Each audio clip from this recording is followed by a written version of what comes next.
সুরমা নদীতে একটি সেতুর অভাবে সীমাহীন দুর্ভোগে সুনামগঞ্জের সদর ও দোয়ারা বাজার উপজেলার 5টি ইউনিয়নের প্রায় 1 লাখের বেশি মানুষ। তাদের নদী পারাপারের একমাত্র ভরসা নৌকা।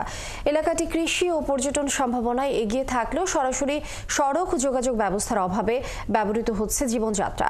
বিগত সরকারের আমলে সেতু নির্মাণে আশ্বাস মিললেও আলোর মুখ দেখেনি সেই প্রতিশ্রুতি।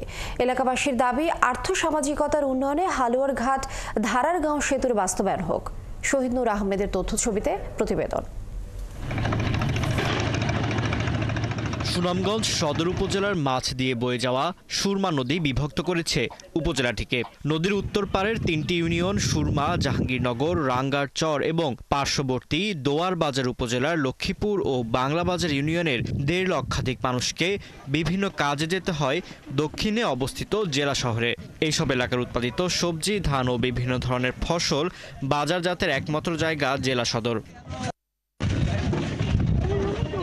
এলাকাবাসী বলছেন, জেলা শহরের সাথে সরাসরি সড়ক যোগাযোগের প্রধান প্রতিবন্ধকতা সুরমা নদী। তাই পরিবর্তনের বাংলাদেশে সুরমা নদীর উপর সেতু বাস্তবায়নের দাবি এলাকাবাসীর। পারাপার হইতে দেরি হয়, রুগী লইয়া পারন যায় না। কাজটা করতাম টাইম মতো, ওই যে মালামাল, এই যে যেই মালটা সবজি টবজি যা আছে খাইতেছে 20 টাকার মাল খাইতেছে 60 টাকা দিয়া।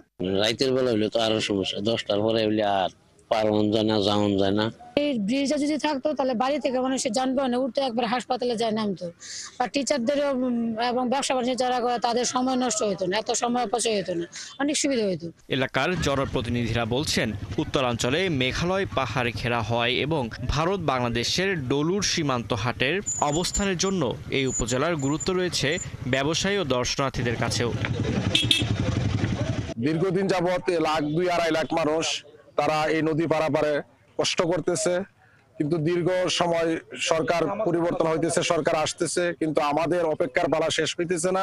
এদিকে দেশের 37টি সেতু নির্মাণ প্রকল্পের মধ্যে হালুরঘাট ধারাগাঁও সেতু অনুমোদন প্রক্রিয়ায় রয়েছে বলে জানান এই প্রকৌশলী। সদর দপ্তর থেকে এই ব্রিজের তথ্য কয়েকবার আমার কাছে চাওয়া হয়েছে, আমি সদর দপ্তরে প্রেরণ করিয়েছি। তো সদর দপ্তর চেষ্টা করতেছে যে 37টা ব্রিজ নিয়ে একটা প্রজেক্ট তৈরি করবে। এটা মানে প্রজেক্টটি অনুমোদন প্রক্রিয়াধীন অবস্থায় আছে। সুরমা নদীর উপর একটি সেতু নির্মাণ হলে মানুষের জীবনমানের উন্নয়ন হবে বলে প্রত্যাশা এলাকাবাসীর। ফারদিন নীরব, 71।